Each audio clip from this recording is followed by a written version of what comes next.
Resident Evil Village, also known as Resident Evil 8, is a survival horror game that released in May of 2021 and was later followed up with extra content in its DLC that released on the 22nd of October of this year. It is the most recent title in the Resident Evil game franchise and is a sequel specifically to Resident Evil 7. The game follows the protagonist Ethan Winters as he finds himself in a snowy mountain village full of mutant creatures whilst he is on the search for his kidnapped daughter.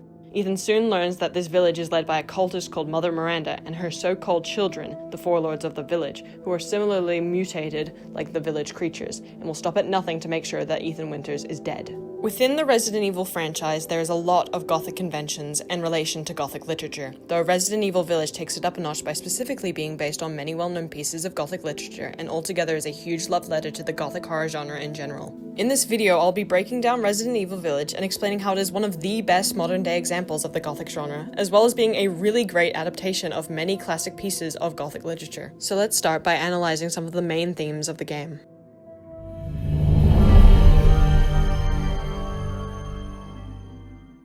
This section is fairly short, since I will go more in depth with how the theme connects to the setting and characters later in their own sections of the video. The main theme of Resident Evil 8 is family. If you had to be more specific, it would be something along the lines of how far would you go for family, or what family can cause people to do, whether that be for better or for worse. This is especially present with the main character Ethan and his journey to save his kidnapped daughter, as well as the main antagonist of the story, Mother Miranda, who is using Ethan's daughter as a vessel to bring back her own daughter from the dead. Each character important to the plot has their own tie-in to the theme of family, which I will explain in their own sections. The game also explores the theme of family through its connection to cults and religion, mostly on how cults use the concept of family to better manipulate and control people, something we see with the main antagonist, Mother Miranda. As well as that, there is a lot of imagery and talk of pregnancy and birth in the game, how the Kedo, the parasite that's used to mutate people, looks a lot like a fetus, and the entire Beneviento house section is where this theme is most present.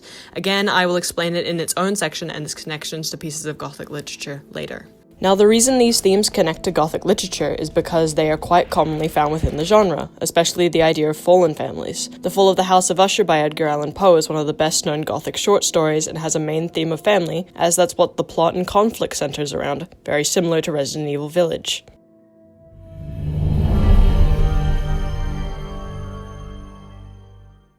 The main part of the game starts when Ethan Winters wakes up in the middle of nowhere and realizes his daughter is missing. After a bit of wandering, he finds himself in a rural, snowy village where a majority of the game is to be set. We aren't told this directly in the game, but the village is set in Romania. This already shows its connections to Gothic literature, as the famous novel Dracula by Bram Stoker is also set in Romania, specifically the region of Transylvania. Romania is also known to have quite a few castles and large churches, architecture that is often shown within the Gothic genre and works in favor of the game's setting. The isolated village is found rather empty when you first enter, aside from a few characters, as it has been overrun by lichens. Lichens are the mutated half-human, half-creatures that you must fight in the game, taking high inspiration from zombies, but more specifically werewolves, which are Gothic creatures most renowned from the 1933 novel The Werewolf of Paris by Guy and Dore. The corrupt village itself is rather similar to Young Goodman Brown by Nathaniel Hawthorne, a short story released in 1835 that is also about a corrupt village and religion. It also talks about witchcraft and is set during the Salem witch trials, which is similar to how Mother Miranda is associated with witches and witchcraft in the game.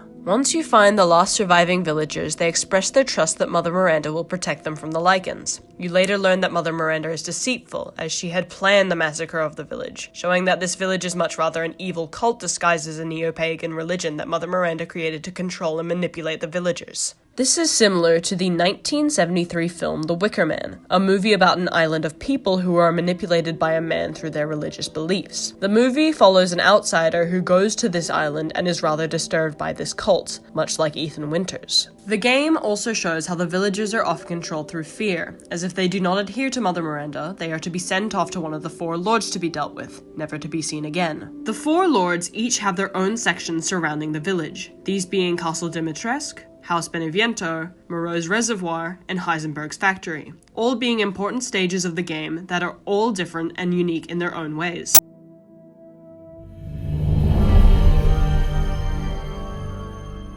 Ethan Winters is a pretty standard case when it comes to protagonists. He's meant more as a character the player can project themselves onto. So much so that his face isn't shown once throughout the duration of the game, though his model has been proven to have a face. He's meant to be seen as relatable, making his motivations to save his daughter understandable and keeping him rather generic in terms of personality. His mostly silent nature in the face of danger is more for the player to react, and he tends to only react or speak during cutscenes or when necessary. The only thing not normal about him is the fact that we later learn he's infected with a special kind of mold that keeps him surviving lethal situations and wounds. He's a reliable narrator and knows as much as the player does, as he doesn't have much of a backstory, unless you count Resident Evil 7, which is recapped at the beginning of Resident Evil Village. This works pretty well for a game like this, letting the player explore and learn about the world along with Ethan and put more focus on the other characters. He's similar to a lot of protagonists in video games, being more of a vessel for the player, which is also something present in Gothic literature. Most protagonists in Gothic stories tend to not have names or have much of a description, such as in The Fall of the House of Usher, which focuses more on the Usher family than the narrator, or something more like The Yellow Wallpaper, where the lack of identity is made to put more of a focus on the wallpaper, but also to represent the fact that the narrator herself is struggling with her identity. He isn't based on any character from Gothic literature specifically, unlike the rest of the cast of characters. He's just generic, which doesn't make him unlikable and neither adds or takes anything away from the enjoyment of the game.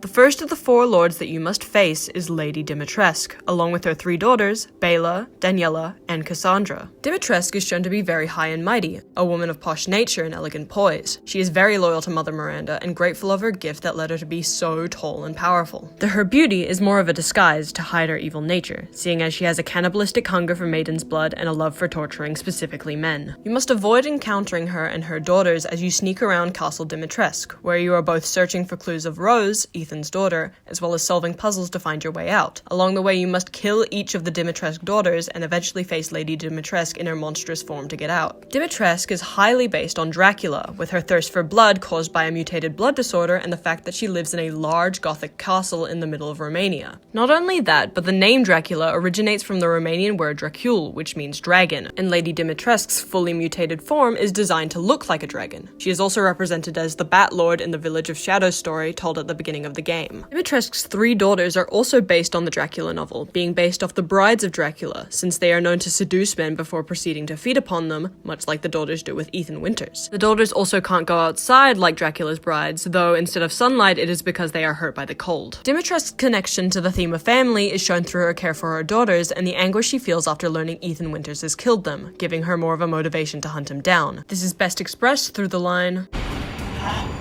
"Dare you talk about saving your daughter when you murdered mine!" After killing Dimitrescu, Ethan finds a flask that contains a crystallized part of his daughter. He learns that each of the lords has one of these flasks, and he can only return her to normal when he has all four of them, leading him on a journey to each of the lords' estates.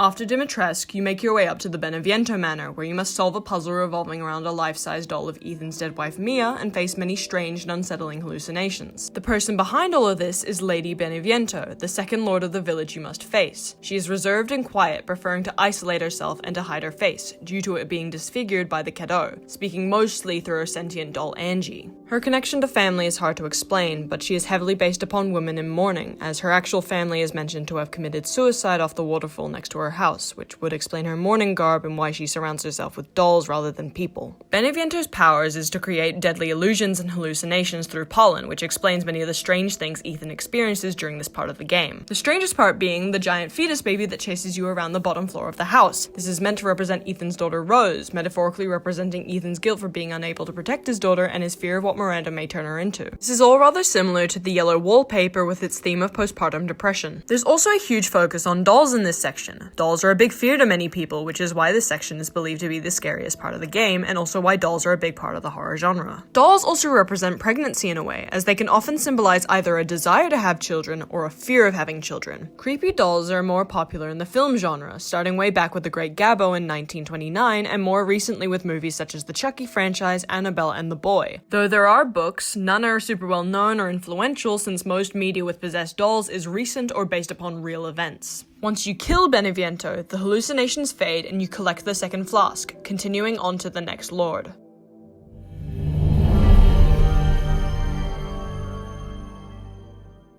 You now find yourself at the reservoir, where you manage to find the flask pretty easily. Only problem is that you get trapped in the area by Lord Moreau and have to find your way out. Moreau is the outcast of the family, being the black sheep due to his ugliness as he is the most mutated of the 4 lords. He wants to be Mother Miranda's favorite, being very loyal to her and only wishing to kill Ethan Winters specifically for her. Though his pitiful nature is merely a disguise for his grotesque, monstrous form that you later have to fight in the game. Moreau is based upon The Island of Dr. Moreau by H.G. Wells, a Gothic story about an odd doctor experimenting with human-animal hybrids. This has been adapted into how Lord Moreau is a human-fish hybrid himself, but also how he had a hand in creating the lichens, which are also half animal. He is also adapted from the H.P. Lovecraft tale, The Shadow over Innsmouth, which includes humanoid fish monsters and a dark cult controlling a town. After you finish Moreau and escape the reservoir, you prepare to face the final lord of the village.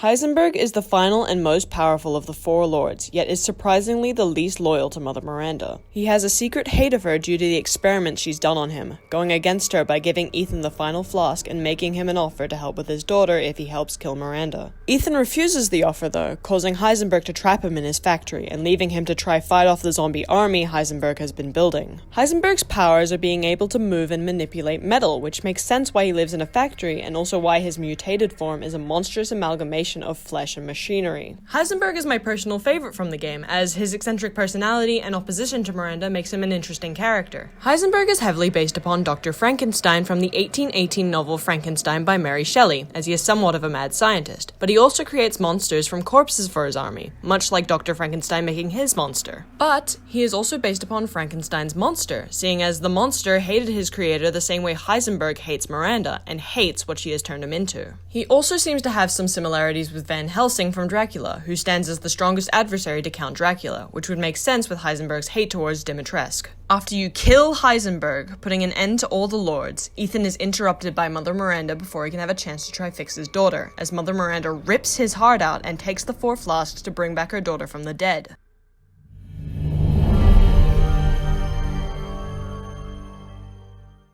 After Miranda rips Ethan's heart out, he is luckily able to survive due to his mold infection. Though weak, he manages to find Miranda before she is able to complete the ritual and fights her. The end of the game is where we learn the most about Mother Miranda, as she is mostly a mystery for majority of the game. We learn of her countless attempts at trying to revive her dead daughter, trying to create vessels using the cadeau, but failing to find anyone worthy. That is until Rose, Ethan's daughter, who seems to have gained the same mold from him and is powerful enough to be a vessel for Miranda's daughter, explaining why she kidnapped Rose in the first place. Miranda also has mold powers, being able to change her form to better manipulate people, and is incredibly powerful, making her a huge threat. Her mutated form also changes throughout the battle, and is possibly the hardest fight in the game. She doesn't have a direct piece of Gothic literature that she is based upon, rather like Beneviento, where she's more based upon conventions. She has a lot of relation to animals found in Gothic literature, like the flock of crows she can turn into, or in her mutated form where one resembles a spider and the other form resembles more of a bat. These are all animals deemed to be pests, which are common creatures within Gothic stories such as the Raven by Edgar Allan Poe.